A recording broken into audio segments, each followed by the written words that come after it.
ఓం శ్రీమాత్రి నమః. ఛానల్లోకి స్వాగతం అండి. ఎవరు నమ్మినా నమ్మకపోయినా మకర రాశి వారి జీవితంలో జరుగుతున్నది ఇదే. మాతృణ శాపం వల్ల మీ జీవితంలో ఇబ్బందులు చోటు చేసుకుంటున్నాయి. మీరు ప్రారంభించే ప్రతి కార్యంలోనూ సక్సెస్ అనేది మీకు కలగడానికి ఆలస్యం అవుతుంది. ఆర్థిక పరంగా ఎన్నో ఇబ్బందులను ఎదుర్కొంటారు. మాతృణ శాపం అనేది మీకు ఏ విధంగా కలిగింది? మరి మాతృణ శాపం అంటే ఏమిటి? మాతృణ శాపం ప్రభావం మీపై ఎంతవరకు ఉంది? అలాగే ఈ శాపం నుంచి సులభంగా బయటపడడానికి మీరు చేయవలసిన పరిహారాలు ఏమిటి, ఏ విధంగా చేయాలి అనే విషయాలను ఈ వీడియోలో వివరంగా తెలుసుకుందాం. కానీ అంతకంటే ముందుగా మీరు కనుక మన ఛానల్ని ఇప్పటి వరకు సబ్స్క్రైబ్ చేసుకోకపోతే వెంటనే సబ్స్క్రైబ్ చేసుకుని పక్కనున్న బెల్ ఐకాన్ నొక్కి ఆల్ సెలెక్ట్ చేసుకుంటే మేము ఇలాంటి వీడియోస్ అప్లోడ్ చేయగానే ముందుగా మీకు నోటిఫికేషన్ వస్తుంది. ఇక మకర రాశికి చెందిన పురుషులు దృఢ సంకల్పంతో కార్యాచరణ శక్తి కలిగి ఉంటారు.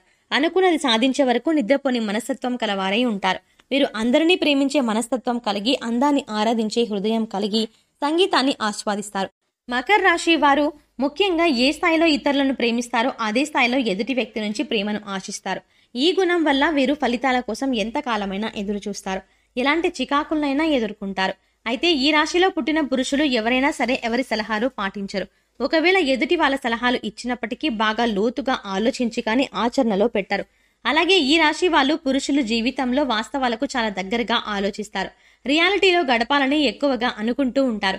ప్రతి విషయంలో కూడా నిజమేంతో అబద్ధమేంతో తెలుసుకొని నిజాన్ని జాగ్రత్తగా పరిశీలిస్తూ ఉండాలి. అలాంటి ప్రత్యేకమైన లక్షణం ఈ రాశిలో పుట్టిన వాళ్లకు ఉంటుంది. అది కూడా మగవారికి. అలాగే ప్రత్యేకమైన లక్షణం అనేది ముఖ్యంగా భార్య పిల్లల మీద చాలా ప్రేమాభిమానాలు ఉంటాయి.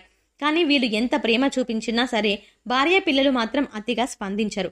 సాధారణంగానే స్పందిస్తూ ఉంటారు. అలాగే ఈ రాశిలో పుట్టిన పురుషులకి సహనం అనేది చాలా ఎక్కువగా ఉంటుంది. విమర్శలను తట్టుకొని వాళ్ళు అనుకున్నది సాధించేటటువంటి క్రమంలో ముందడుగు వేస్తూ ఉంటారు. వీరిలో ఉన్న ప్రత్యేక విషయం ఏమిటంటే మైండ్లో ఏదైనా ఒక విషయం అనుకున్నప్పటికీ అంటే డిసైడ్ అయ్యారే అనుకోండి, ఎవరు ఎన్ని చెప్పినా ఆ నిర్ణయాన్ని మార్చుకోరు. అయితే ఈ రాశికి చెందిన స్త్రీల విషయానికి వస్తే దృఢ సంకల్పంతో అపూర్వమైన గుణగణాలతో శక్తియుక్తులను కలిగి ఉంటారు. అనుకున్న పనిని సాధించే వరకు తమ ప్రయత్నాలను కొనసాగిస్తూనే ఉంటారు. సంగీతం, సౌందర్యాలంటే ఈ రాశి స్త్రీలకు అత్యంత ప్రీతిపాత్రం. మొండితనం, స్థిరమైన స్వభావాలు వీరిలో ప్రస్ఫుటంగా కనిపిస్తాయి. అయితే మకర రాశి స్త్రీలకు చాలా కోపం త్వరగా వస్తుంది. అయితే ఆ కోపం ఎంతో సేపు కొనసాగదు. చాలా వేగంగానే కూడా దాని నుంచి బయటపడగలుగుతారు అని చెప్పొచ్చు. వీరు లక్ష్య సిద్ధి కోసం కష్టపడతారు. అలాగే చూడడానికి వీరు చాలా సైలెంట్ గా ఉంటారు. వీరికి కొన్ని అభిరుచులు ఉంటాయి. వీరు ఎక్కువగా రుచికి, తృప్తికి, సుఖ జీవన విధానానికి ఎక్కువగా ప్రాధాన్యతని ఇస్తారు. మీరు లగ్జరీ లైఫ్ కోసం తాపత్రయపడుతూ ఉంటారు.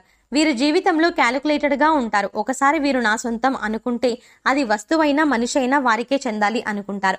ఈ రాశిలో జన్మించిన స్త్రీలు సాంప్రదాయానికి, సాంఘిక గౌరవానికి ఎక్కువ విలువనిస్తారు. ఏదైనా నిర్ణయం తీసుకునేటప్పుడు అంత సులువుగా తీసుకోరు.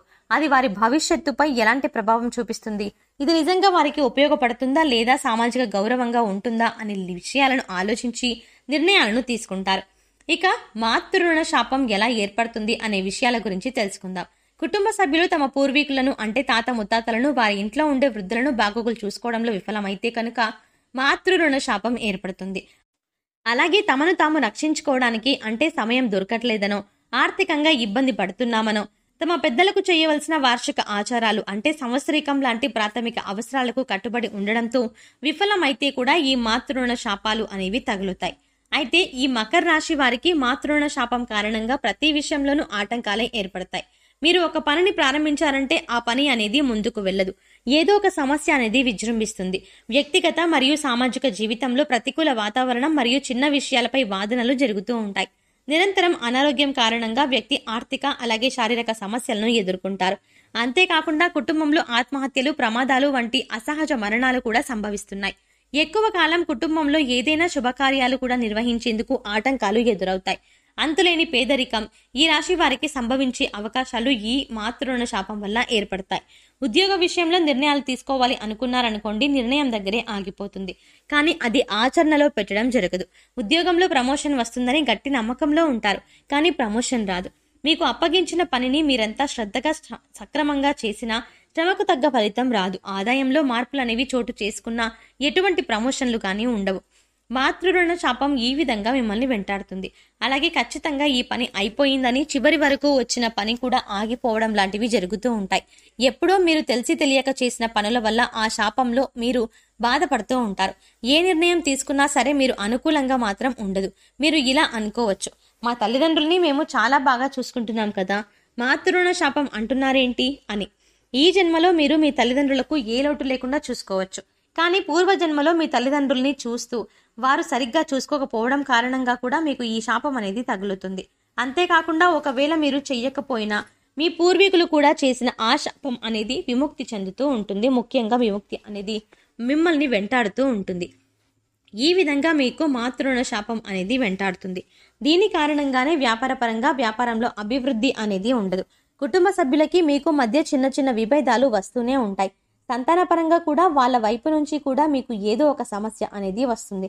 అలాగే వారు కూడా మిమ్మల్ని చిన్నచూపు చూడడం, మీతో అసభ్యంగా ప్రవర్తించడం చేస్తూ ఉంటారు.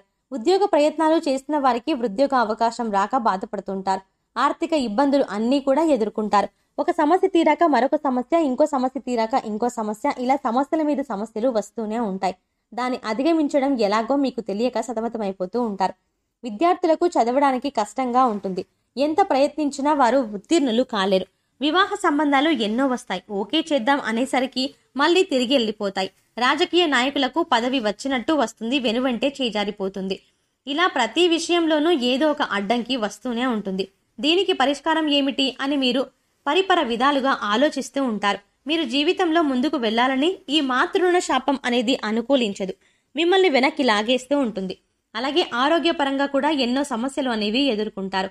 మాతృణ శాపం నుంచి బయటపడాలన్నా, ఇబ్బందులకు గురి చేస్తున్న ఈ సమస్యల నుంచి విముక్తి చెందాలన్నా, ప్రతి కార్యంలోనూ తొందరగా ఫలితం రావాలన్నా మీరు కొన్ని పరిహారాలు పాటిస్తే సులభంగా ఈ మాతృణ శాపం నుంచి, అలాగే మీకు కలిగినటువంటి బాధ నుంచి బయటపడగలుగుతారు.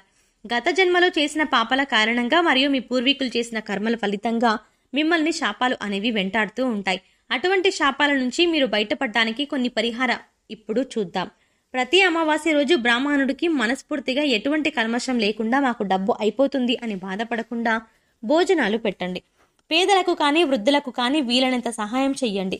డబ్బు రూపంలో కావచ్చు, వస్తువు రూపంలో కావచ్చు, ఆహారం రూపంలో కావచ్చు, మీ ఇష్టం. ఏ రూపంలోనైనా సరే వాళ్ళకి మీ సహాయాన్ని మాత్రం ముఖ్యంగా అందించండి. వాళ్లకు ఆహారం, బట్టలు, దుప్పట్లు దానం చెయ్యండి. అలాగే మర్రి చెట్టుకు క్రమం తప్పకుండా నీరును పొయ్యండి. మర్రి చెట్టు ఎక్కడున్నా సరే, మీ సమీపంలో ఉన్నా సరే, మీకు దూరంగా ఉన్నా సరే, ఎక్కడున్నా సరే మీరు అక్కడికి వెళ్ళి ప్రతిరోజు మర్రి చెట్టుకు నీళ్లు పొయ్యండి. అంతేకాకుండా పక్షులు కానీ, జంతువులకు కానీ, ఆవులు కానీ, కుక్కలకు కానీ మరియు ఆహారాన్ని కానీ, పాలు కానీ ఇవ్వండి. అలాగే దేవి కాళికా స్తోత్రం మంత్రాలను భక్తి శ్రద్ధలతో ఉదయాన్నే స్నానం చేసి దీపారాధన చేసి పూజా మంత్రంలో కూర్చొని ఇలా దేవి కాళికా స్తోత్ర మంత్రాన్ని జపించడం, ఇలా చేయడం ద్వారా మిమ్మల్ని వెంటాడుతున్న శాపాలు ఏవైతే ఉన్నాయో వాటి నుండి మీరు బయటపడగలుగుతారు. అలాగే ఈరోజు ఉదయాన్నే సూర్యునికి నీటిలో నువ్వులను కలిపి ఆ నీళ్లను సూర్య భగవానునికి సమర్పిస్తూ గాయత్రి మంత్రాన్ని భక్తి శ్రద్ధలతో చదవండి. ఇలా చేయడం వల్ల మీరు మాతృణ శాపం నుంచి బయటపడగలుగుతారు. జీవితంలో ఉన్నత స్థాయిని చేరుకుంటారు. అనుకున్న లక్ష్యాన్ని సాధిస్తారు. సో చూశారు కదండి, మాతృణ శాపం అంటే ఏమిటి, ధనుస్సు రాశి వారికి మాతృణ శాపం వల్ల కలిగే ఇబ్బందులు ఏమిటి, అంతేకాకుండా వాటి నుంచి బయటపడడానికి మీరు చేయవలసిన పరిహారాలు ఏమిటి అనే విషయాలను ఈ వీడియోలో తెలుసుకున్నాం కదా. ఈ వీడియో మీకు నచ్చినట్టయితే లైక్ చేసి మీ ఫ్రెండ్స్ అండ్ ఫ్యామిలీ మెంబర్స్లో ధనుసు రాశి వారు ఎవరైనా ఉంటే వారితో ఈ వీడియోని మర్చిపోకుండా షేర్ చేయండి. అలాగే ఇప్పటి వరకు మీరు కనుక మన ఛానల్ని సబ్స్క్రైబ్ చేసుకోకపోతే వెంటనే సబ్స్క్రైబ్ చేసుకొని పక్కనే వచ్చిన బెల్ ఐకాన్ నొక్కి ఆల్ సెలెక్ట్ చేసుకుంటే మేము ఇలాంటి వీడియోస్ అప్లోడ్ చేయగానే ముందుగా మీకు నోటిఫికేషన్ వస్తుంది. మళ్ళీ మరో మంచి వీడియోతో కలుద్దామండి.